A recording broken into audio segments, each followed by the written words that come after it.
আমি অ্যাসাইনমেন্ট মারছিলাম, মারার পর আমাকে তারা রিফিউজ করে দিয়েছে হোম অফিস। এখন রিফিউজারের যে কারণ দেখিয়েছে আমি বিরোধী দল বিএনপির সদস্য হিসাবে, এটা আমি আপিলে কিভাবে তুলে ধরতে পারি তাদের যে আমি সত্যিকার অর্থে আসামি। আইনজীবী কি বলেছে দর্শক? আপনার আইনজীবী রিফিউজাল দেখে আপনাকে কি বলেছে? তানভীর আহমেদ কেসে কয়েকগুলা গাইডলাইন্স আছে, যেটা how, when, where, what method, by 4-5টা প্রশ্ন আছে, সবগুলা ডাব্লিউ দিয়ে। It is a very interesting subject. আমি অনেক একটু সময় নিব নিয়ে আপনাদের উত্তর দেই।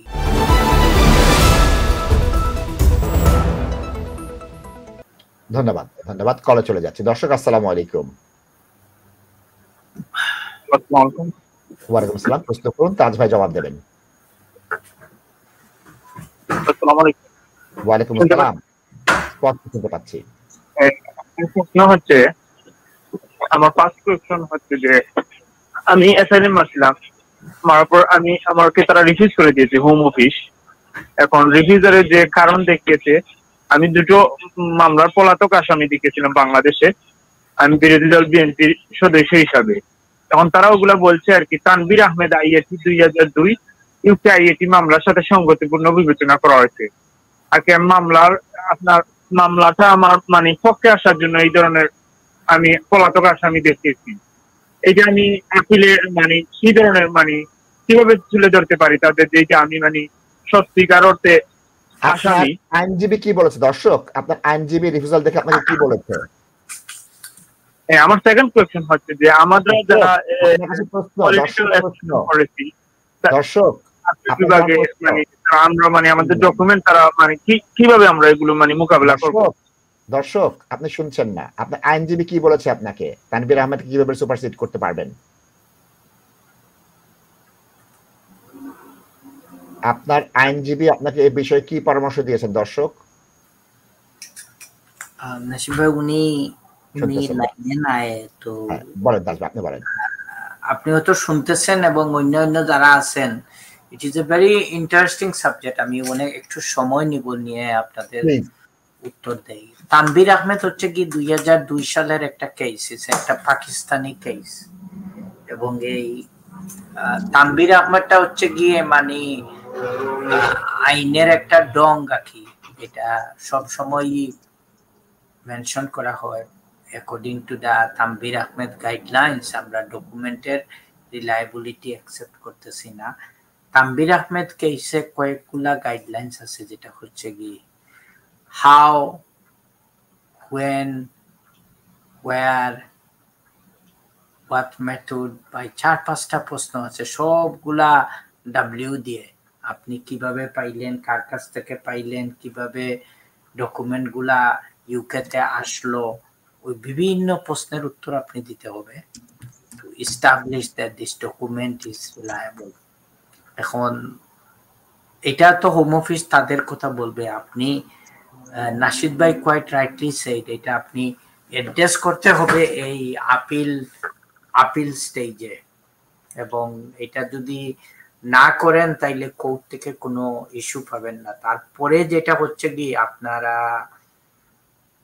যদি ওরা বলে আনরিলায়েবল ডকুমেন্ট, আপনারা বাংলাদেশের উপর ফ্যাক্ট ফাইন্ডিং মিশন আছে রিপোর্ট, সিপিন রিপোর্ট 2017, তারপরে বাংলাদেশের ডকুমেন্টের উপর হোম অফিসের আলাদা একটা সিপিন আছে, ওইটাও আপনি কনসিডার করতে পারেন। তারপরে কেস অফ MA বাংলাদেশ নামে আরেকটা কেস আছে দর্শক, এটা হচ্ছে কি কোর্ট অফ আপিলের কেস, এবং ওখানে বলা হয়েছে যেহেতু হোম অফিস একটা অনেক বড় organisation, for a public policy reason the court home অফিসের উপর কোনো দায়িত্ব চাপাই দিতে পারবে না যে এই ডকুমেন্ট গুলা ওরা ভেরিফাই করতে হবে। তারপরে আমরা রিসেন্টলি দেখলাম যে কেসটা যে কিউসি কেস, এটা একটা চাইনিজ কেস। এটা কিউসি কেসে যেটা বলা হয়েছে যে ওয়েল দুই টাইপের ডকুমেন্ট আছে, কিছু ডকুমেন্ট হচ্ছে কি goes into the heart of the case, এবং কিছু ডকুমেন্ট আছে just to support the case. এখন যদি আপনি মনে করেন যে আপনার, আমি মনে করি যেহেতু কেসেস আপনার এগেইনস্টে, দিজ আর ফান্ডামেন্টাল, এখন আপনি এই হোম অফিসকে কাউন্টার করতে হবে, ইনভাইট করতে হবে এই ডকুমেন্টগুলা ভেরিফাই করার জন্য। সো খুব শক্ত হাতে দর্শক এগুলারে হ্যান্ডেল করতে হবে। আপনি হয়তো বাংলাদেশ থেকে ডকুমেন্ট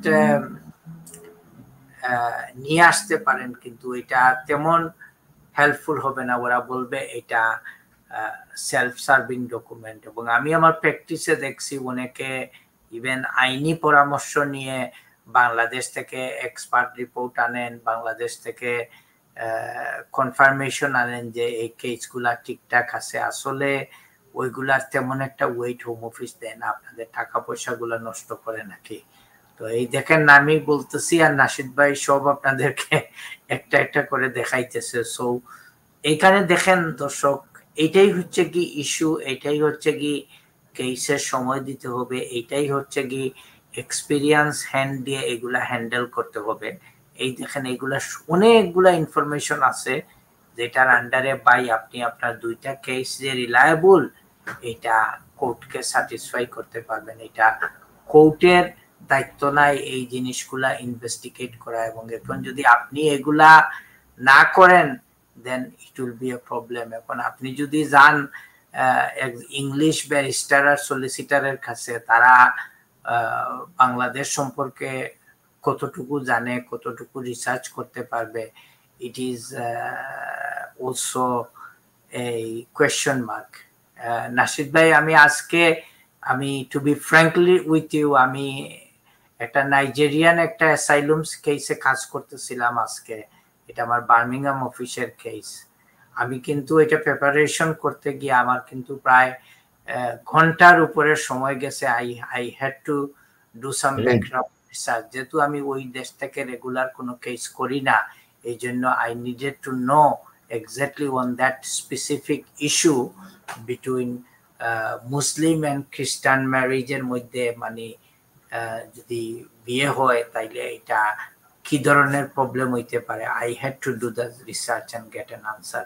সো ওই ধরনের প্রিপারেশন যদি আপনারা করেন, ইনশাল্লাহ হয়তো আপনি এই ইস্যুগুলা ওভারকাম করতে পারবেন। তাজ ভাই, আপনার কাছে আমার একটা প্রশ্ন আছে। 2024 সালে এখনো কোনো 2002 সালের এই মামলাটা আছে এবং আদালতে এরপরে অনেকগুলো মামলা আছে। হোম অফিস কিন্তু বরংবার এই মামলাটাই ব্যবহার করে।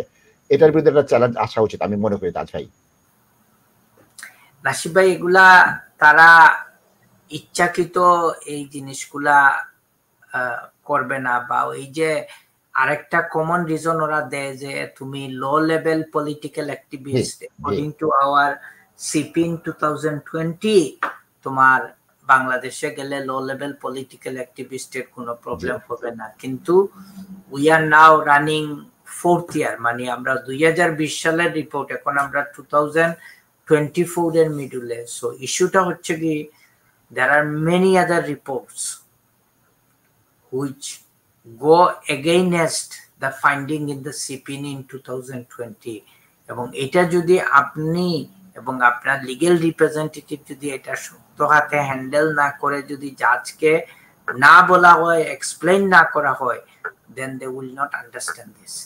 এবং এই তানভীর আহমেদ যে কেসটা, আমি তো বিগিনিং দিয়ে বলছি যে নাশিদ ভাই, এটা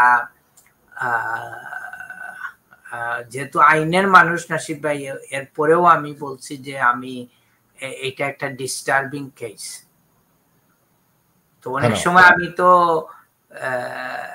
কোর্টে জাজেদের বলি যে তোমরা যে এই জিনিসটা নিয়ে বসে আছো Tanvir Ahmed, but do you really know what is the situation now? So many years now lapsed, এবং এই কেসের আসলে কোনো ভ্যালু নাই। এবং এই যে বাংলাদেশি আগে যে ওরা রিলাই করতো একটা ডঙ্গের উপর, যে ক্যানাডিয়ান হাই কমিশন রিসার্চ করছে, বলছে বাংলাদেশের ডকুমেন্টস গুলা ফল, that was the report back in 2005। তো ওই ফ্যাক্ট ফাইন্ডিং মিশনের পরে ওরা যখন সিপিন আপডেট করছে 2020-তে, ওখানে কিন্তু নতুন কিছু ইনফরমেশন আছে which are also helpful. Thank you. ধন্যবাদ তাজ ভাই।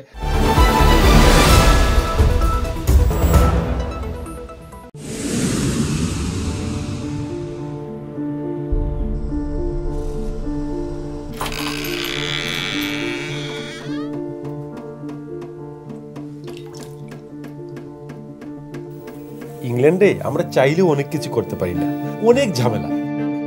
হায় রে হায়, লন্ডনের এই জীবনে ঝামেলার কোনো শেষ নাই। আমি লাল, আমার ইমিগ্রেশন, ঘর, ব্যবসা সবকিছুর ঝামেলার সমাধানে সবসময় পাশে আছে তাজ solicitor. Taj Solicitors. Believe in service.